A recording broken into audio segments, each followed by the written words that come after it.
Eh ben, c'est un plaisir pour moi d'être avec vous. Et c'est vrai qu'avec un nom de famille comme Hansenberger, ça ne résonne pas très québécois. C'est un nom qui vient de l'Alsace. Et c'est le contexte dans lequel je suis né. L'Alsace est une région française qui est une région historiquement protestante. Elle fait partie de ces fiefs du protestantisme qui date et qui remonte jusqu'au XVIe siècle. Et donc, j'ai grandi dans une famille protestante, dans un contexte qui était assez, je dirais, bienveillant entre les catholiques et les protestants. En Alsace, on travaille bien ensemble, c'est très apaisé, c'est peut-être un contexte qui n'existait pas dans d'autres régions françaises où les protestants étaient souvent rejetés par les catholiques, mais en Alsace, ça se passait plutôt bien. D'ailleurs, dans beaucoup de villages d'Alsace, il y a des églises qui sont protestantes et des églises qui sont catholiques, et, euh, et chacun va dans le lieu de culte qui lui correspond. Je suis né dans une famille qui est issue de la réforme protestante du XVIe siècle, qu'on appelle les Ménonites. Mes grands-parents, Émile et Irma Winter, faisait partie d'une tradition de protestants qui mettait beaucoup l'emphase sur la foi et en particulier la spiritualité, la lecture de la parole de Dieu, la Bible, à l'intérieur du foyer. Et souvent, le pater, le chef de famille, était celui qui était un peu le pasteur de la famille. Et beaucoup de choses se passaient dans cette dynamique familiale. Et dans ma famille, il y a eu plusieurs générations de pasteurs qui se sont succédés. Mes parents, eux, quand ils m'ont eu, ils étaient sur les barricades dans les années 68-70, en train de se révolter contre un monde qui, pour eux, était un monde complètement désuet. C'était à l'époque de la révolution sexuelle, une révolution qui n'était pas très tranquille en France. Mon père était étudiant en médecine, il était sur les barricades. Et il me racontait comment est-ce qu'il jetait des pavés qu'il déterrait des rues pavées de Strasbourg pour les jeter sur la police. Et c'était un contexte extrêmement conflictuel. Ma maman avait 18 ans, elle venait tout juste de démarrer ses études de médecine et mon père avait 25. Ils étaient fiancés et je crois que mes grands-parents n'étaient pas tout à fait à l'aise avec ces fiançailles. Ils voyaient quelque part dans mon père une figure qui n'était pas tout à fait conforme à la tradition ménonite, à la tradition protestante, à la figure de la piété. C'était un homme de conviction, c'était un homme d'action. C'était un homme qui aimait aussi étudier la Bible et puis, pourquoi pas, débattre, contredire l'apôtre Paul sur certains endroits où il le trouvait trop coincé, pas assez progressif, pas assez libéral. Et donc, cette relation au sein de cette tradition a été une relation que mes grands-parents voyaient avec beaucoup de crainte. Et quand je suis arrivé au monde, ben, mes parents, qui étaient fiancés déjà depuis 4 ans, n'étaient pas mariés. Et ça a été un scandale absolument énorme. Un scandale absolument énorme. Il faut savoir quand même que dans cette époque-là, remettre en question la foi avec laquelle on avait grandi, remettre en question la tradition de la piété, c'était quelque chose de très compliqué.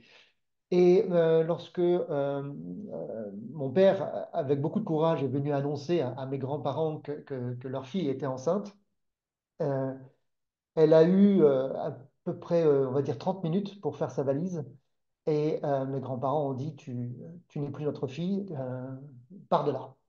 Et ça a été quelque chose de profondément traumatisant évidemment pour ma maman qui se faisait mettre dehors de sa famille, pour mon papa aussi.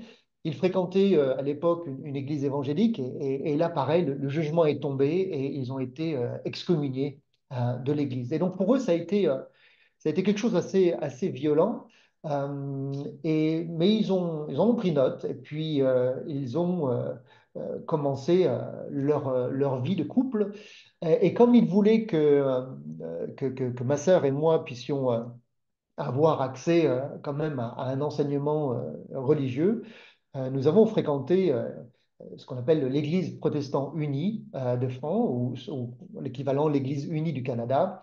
Une église qui finalement se réclame de la réforme protestante, mais qui est assez, je dirais, libérale dans ses enseignements. Et puis, ce qui est bien à l'Église protestante unie, c'est qu'on ne vous demande pas des comptes, on ne vous pose pas des questions sur ce qui se passe dans votre vie. C'est un peu l'anonymat, un peu comme un aéroport, où finalement, on vient et on repart, et puis on prend ce qu'on veut.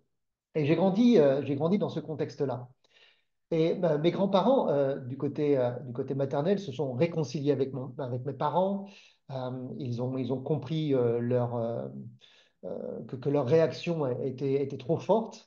Et je pense que mes grands-parents étaient assez préoccupés que ma sœur et moi, ma sœur qui est venue 5 ans plus tard, puissions découvrir la foi en Jésus-Christ en se disant peut-être que dans l'Église protestante unie, ils n'auront pas forcément toute l'information qu'il leur faut.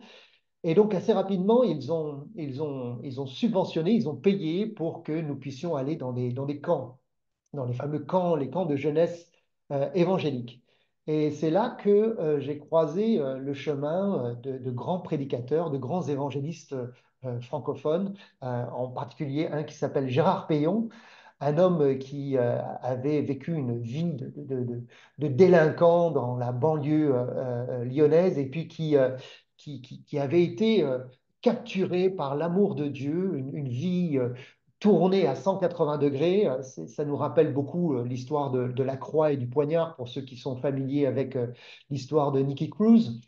Et quand je l'écoutais prêcher et raconter l'histoire de la bonne nouvelle, j'étais saisi par ce message d'un amour inconditionnel, d'un Dieu qui nous aime et qui nous offre gratuitement le salut.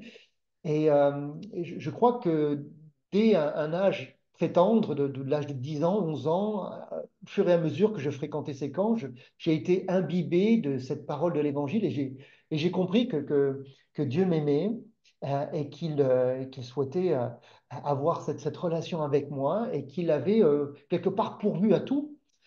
Qu'il avait donné son Fils Jésus-Christ afin que je puisse être pardonné de mes fautes. Et même quand on est dans un jeune âge et qu'on ne comprend pas forcément qu'est-ce que ça veut dire le péché ou qu'est-ce que ça veut dire les fautes, on n'a pas vraiment de perspective sur la vie. Des fois même, je regrettais de ne pas être un peu comme Gérard Payon et Nicky Cruz.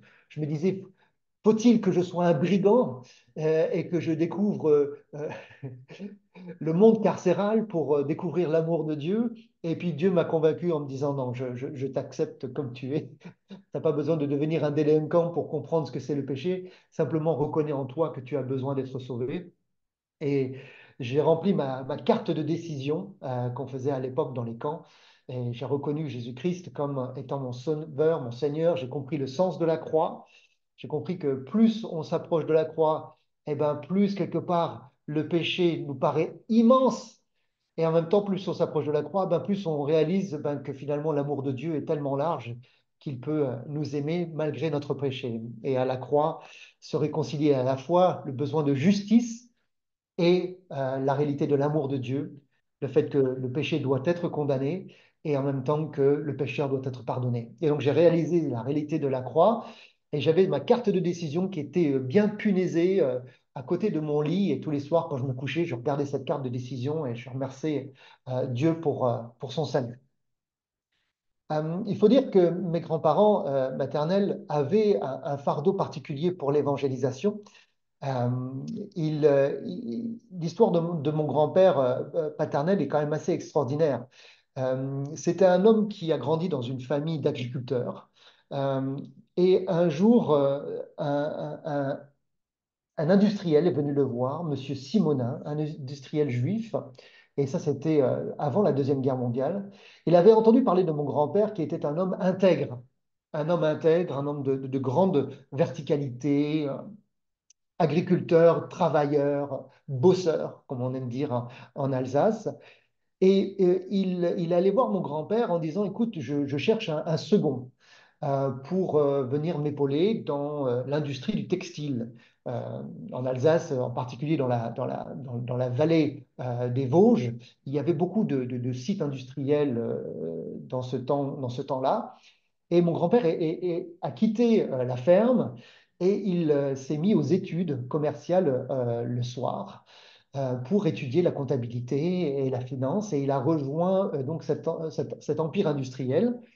Arrive la Deuxième Guerre mondiale, et M. Simonin est déporté, lui et sa famille, dans les camps de concentration. Et à la sortie de la Deuxième Guerre mondiale, en fait, M. Simonin ne revient pas des camps de concentration, et c'est mon grand-père qui va hériter de son empire industriel.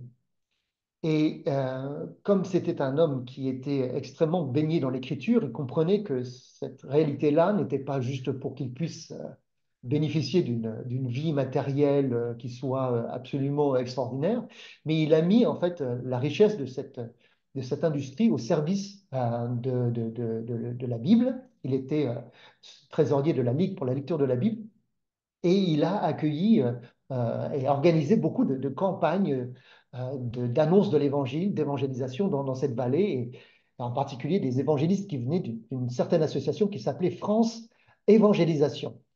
Certains connaissent peut-être Alain Choiquier, André Adoul.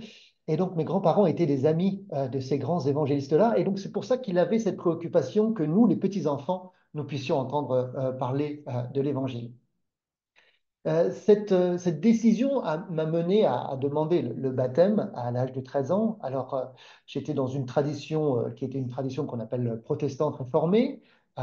Et donc là, alors que mes amis de classe faisaient leur confirmation, et ben moi, j'ai fait mon baptême à 13 ans. Et c'était ma grand-mère paternelle, qui a été ma marraine. Parce que dans la tradition protestante, on a un parrain, on a une marraine. Moi, j'avais demandé juste une marraine, et c'était ma grand-mère paternelle. Pourquoi? Parce que ma grand-mère paternelle venait habiter avec nous, et elle a été pour moi un modèle de foi. C'est quelqu'un qui a connu l'adversité. Elle a grandi dans un contexte catholique. Elle s'est convertie toute seule dans ce contexte-là. Elle a été euh, bien souvent rejetée. Son mari était alcoolique, et donc je l'ai vu en fait développer sa foi dans un contexte d'hostilité, et à chaque fois que je rentrais de l'école, je la voyais, elle était plongée dans l'écriture et elle prenait des notes avec son commentaire biblique, et elle a été pour moi un mentor. Et donc souvent, on allait le dimanche matin à l'église. Il n'y avait pas grand monde à l'église, hein. Il y avait peut-être une dizaine de personnes. Et ma grand-mère et moi, on était là, présents, on était assis au deuxième rang, et on était fidèles tous les dimanches matins. Enfin, j'ai eu l'avantage d'avoir un pasteur qui a compris assez rapidement que ce petit jeune Raphaël était un petit peu bizarre, qu'il fréquentait les milieux évangéliques, et il n'a pas eu peur de moi, il n'a pas eu peur de mon enthousiasme, et assez rapidement, il m'a donné l'opportunité de pouvoir partager aussi ma foi avec mes mots. Et puis, j'ai été responsable du groupe de jeunes, et le groupe de jeunes a grandi, et on était une cinquantaine de jeunes qui venaient de plein d'endroits différents, avec beaucoup de jeunes qui n'avaient jamais baigné dans l'Église et qui découvraient l'amour de Dieu. Et moi, ce que je faisais, c'est que quand j'allais dans les camps et que j'écoutais les grands prédicateurs, je prenais des notes, et ensuite je revenais, et au groupe de jeunes, je reprenais les notes et je prêchais les mêmes sermons que j'avais écoutés dans les camps. Je n'étais pas tout à fait sûr de ce que je disais, mais en tout cas, ça avait un certain effet. Et le pasteur était assez intelligent pour dire, bon, ben, ça marche, donc on va les laisser tranquilles.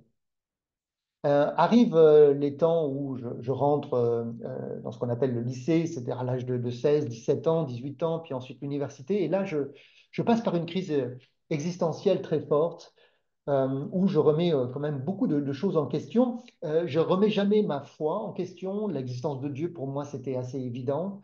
Mais finalement, je rentre dans une démarche où je me dis, il faut que je trouve ma voie, il faut que je trace mon sillon, il faut que je me prenne en main. J'étais en conflit avec mes parents, j'étais en conflit avec, euh, avec cette idée assez étriquée de comment concevoir la vie, et j'aspirais en moi à un peu plus de liberté. Je pense que j'avais ces gènes de mon père qui était sur les barricades des années 68. Alors, je n'ai pas jeté des pavés sur les policiers, mais dans mon cœur, j'avais une forme de rébellion interne qui fait que j'ai pris mes distances. Et je vivais dans cette forme de crise existentielle où je cherchais un petit peu un sens à tout ça.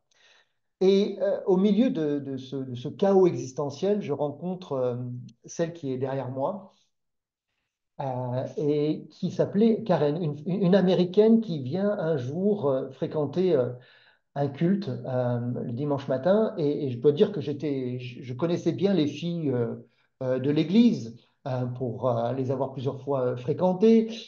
Et là, je vois cette jeune fille entrer dans la salle de culte et je suis absolument ébloui par sa beauté. J'ai absolument rien écouté de ce que le pasteur a dit. J'étais plutôt préoccupé de me dire comment est-ce que je vais l'aborder à la fin du culte.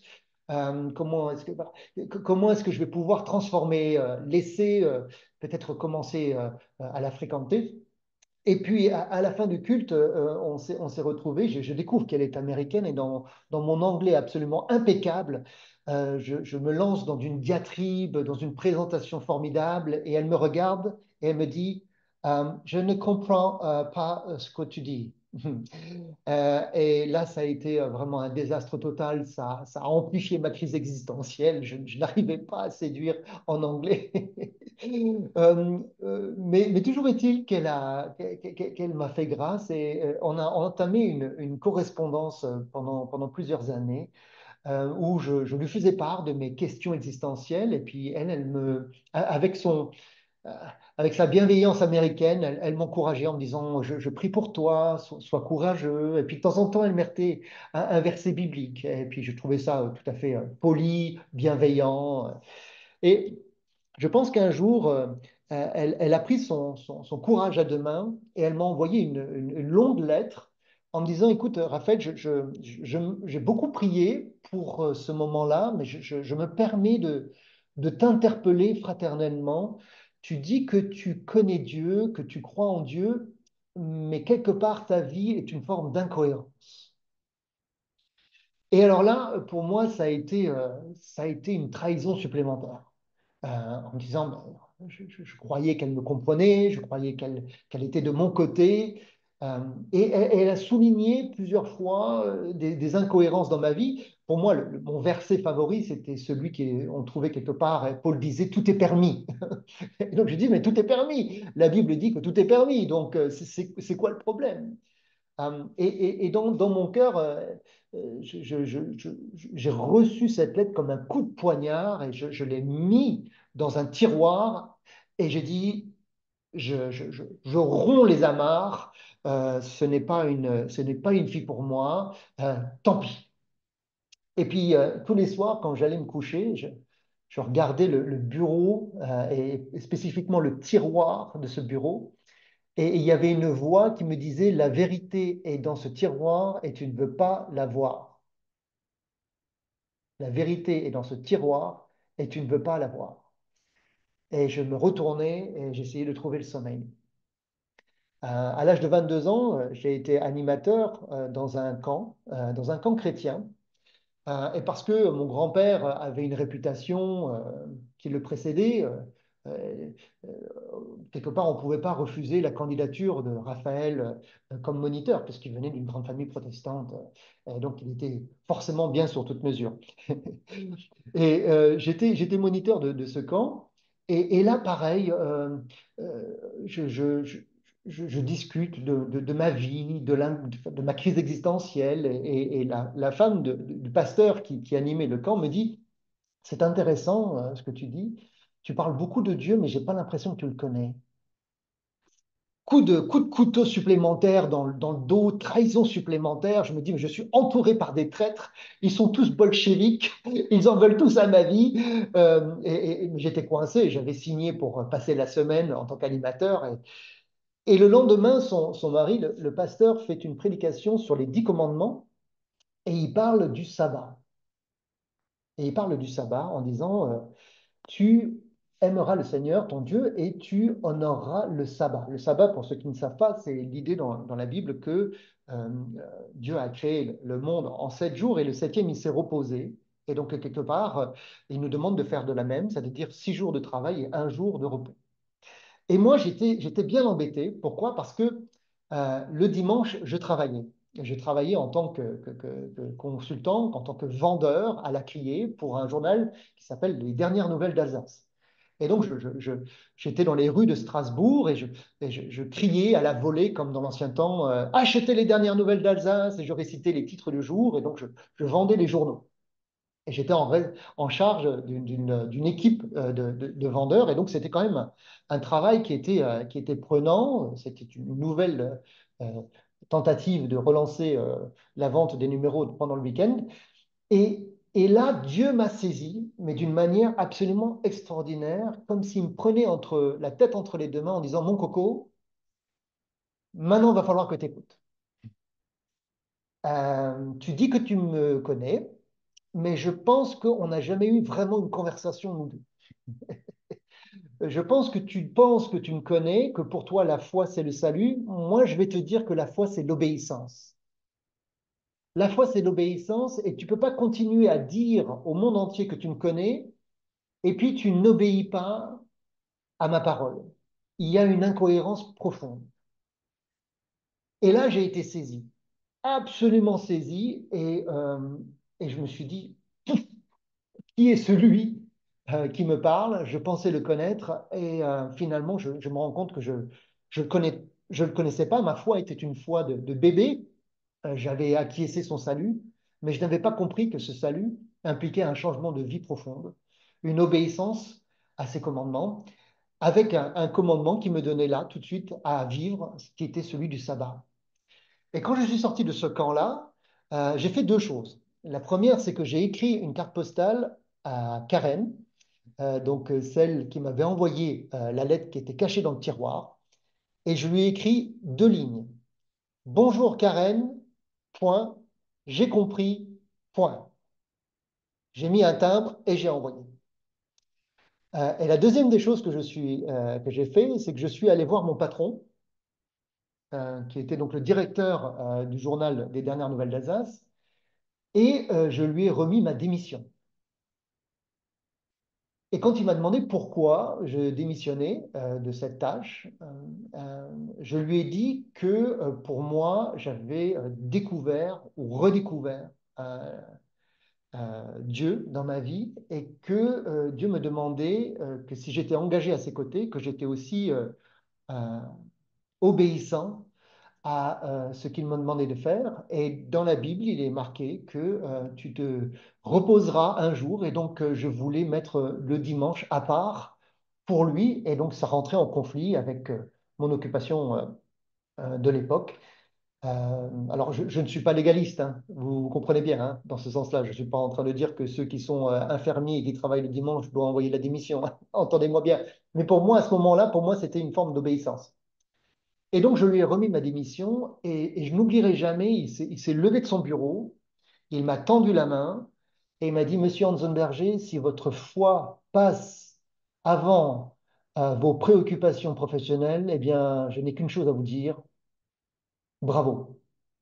Ah, là, je, je suis sorti de son bureau et je flottais dans l'air. Je me souviens, j'étais d'une légèreté extraordinaire. Comme si, en fait, mettre en pratique les commandements de Dieu était une libération. Et vous comprenez que pour moi, c'était un paradoxe total. Pour moi, les commandements de Dieu étaient une forme d'emprisonnement. Tout est permis, tout est permis. Ça, c'était mon adage. Et j'avais oublié de lire la suite du verset, tout est permis, mais tout n'est pas utile. Tout est permis, mais je ne me laisserai mettre sous l'esclavage de rien d'autre. Et j'ai compris que la parole de Dieu, que les commandements de Dieu n'étaient pas là pour m'enfermer, mais pour me libérer. Et ça a été une forme de révolution. Et à partir de ce moment-là, a commencé cette passion pour le ministère. J'ai annoncé l'évangile à ma famille et j'ai vu beaucoup de mes cousins et de mes petits-cousins venir à Christ. Et j'ai reçu une lettre de Karen de l'autre côté de l'Atlantique qui me disait, j'ai bien reçu ta carte postale, mais j'ai pas compris de quoi tu parles. Et alors là, j'ai cassé ma tirelire, j'ai acheté un billet d'avion et je suis parti la voir. Ça faisait depuis 3 ans qu'on correspondait. À l'époque, il n'y avait pas Internet, à l'époque, le téléphone coûtait trop cher. Et je suis allé la voir Et je lui ai raconté en fait mon histoire et je l'ai remercié d'avoir écrit cette lettre que je n'avais pas compris, mais qui était la vérité et qui a été le début de ma vraie conversion. Et puis le reste, ben, c'est l'histoire, puisqu'on s'est mariés 2 ans plus tard et on a commencé notre ministère en Afrique, au Tchad, où j'étais coopérant militaire, dans un contexte qui a été un contexte compliqué, mais qui a été formidable. Et ce contexte de premier ministère euh, nous a renforcés dans l'idée que Dieu nous appelait à rentrer à plein temps dans l'activité du ministère. Et donc, nous sommes partis aux États-Unis, on a fait nos études de théologie et on est revenu en France pour servir dans une association qui s'appelle France Évangélisation. Euh, et cette organisation, je ne la connaissais pas. On m'en avait parlé en me disant, tu devrais regarder France Évangélisation. Ce sont des gens qui sont un peu comme toi, un peu bouillants, un peu passionnés. Je pense que tu vas retrouver ta tribu là-bas. Et donc, je les ai rencontrés. Et puis, ils m'ont dit, mais Hansenberger, Raphaël, Hansenberger, t'es-tu le fils de Damaris? Je dis, oui, c'est ma maman. T'es-tu le petit-fils de Émile et de Irma Winter? Je dis, ben oui. Et je dis, ben je connais très bien tes grands-parents. Parce qu'en fait, j'ai dormi dans leur maison. Et bien souvent, nous avons prié pour les enfants et pour les petits-enfants. Et alors là, c'était une forme de clin d'œil du Seigneur. Et puis je suis allé voir ma mère, qui entre-temps avait vécu un réveil spirituel. Et puis je lui dis, mais c'est quand même incroyable cette histoire que le petit-fils se retrouve dans une association que tes parents, que mes grands-parents ont soutenu financièrement pendant des années. Et ma grand-mère dit, il y a une chose que je t'ai jamais dit, c'est que quand mes parents m'ont mis à la porte, Dieu les a convaincus qu'ils avaient fait une erreur absolument monumentale. Et Dieu leur a mis à cœur de commencer à prier pour cet enfant qu'ils avaient rejeté. Et en fait, ils t'ont dédié au Seigneur. Et je le dis avec beaucoup d'émotion parce que sur les 15 petits-enfants, je suis le seul aujourd'hui engagé dans le ministère et je suis le pasteur de ma génération. Et mes grands-parents sont décédés sans le voir, sans voir mon retour au Seigneur. Et ils l'ont fait dans un moment où, pour eux, ils avaient commis le péché peut-être le plus grave de leur vie. Et Dieu a tout racheté. Et si je suis là aussi, c'est pour témoigner du fait que Dieu voit les choses et que sa main n'est pas trop courte et qu'il répond à nos prières. Et ce que mes grands-parents ont prié dans le secret, lorsqu'ils ils m'ont dédié au Seigneur, ça s'est réalisé 24 ans plus tard. Et aujourd'hui, je rentre pleinement dans ce temps et j'ai servi avec une association qu'ils avaient eu à cœur eux-mêmes de financer. Donc vous voyez comme les choses reviennent d'une manière extraordinaire malgré nos trépas, malgré nos chemins de traverse. Il vient nous récupérer et nous remettre dans le droit chemin. Voilà, ça c'était un peu rapidement mon parcours de vie qui aujourd'hui s'inscrit dans une dynamique où ben, je suis marié avec, avec Karen. Nous avons 4 enfants qui sont âgés de 17, 18, 20 et 24. Et c'est une joie pour nous de voir aussi nos enfants s'inscrire pleinement dans cette dynamique familiale aussi, ou de l'appel au ministère. Certains sont partis à l'école biblique, d'autres envisagent des études plus séculières, mais ils ont tous donné leur vie au service de Dieu et sont tous très, très enthousiastes à l'idée de partager cet amour qu'ils ont reçu. Et je ne le prends pas comme une faveur personnelle, c'est une grâce d'avoir des enfants qui suivent dans ce même récit. Ça n'a pas été toujours l'occasion pour mes grands-parents de voir leurs propres enfants travailler là-dedans, mais au jour d'aujourd'hui, je peux dire que tous mes oncles et mes tantes sont revenus au Seigneur Et donc, quelque part, Dieu est aussi dans ce travail de restaurer les familles et j'en suis un témoin vivant.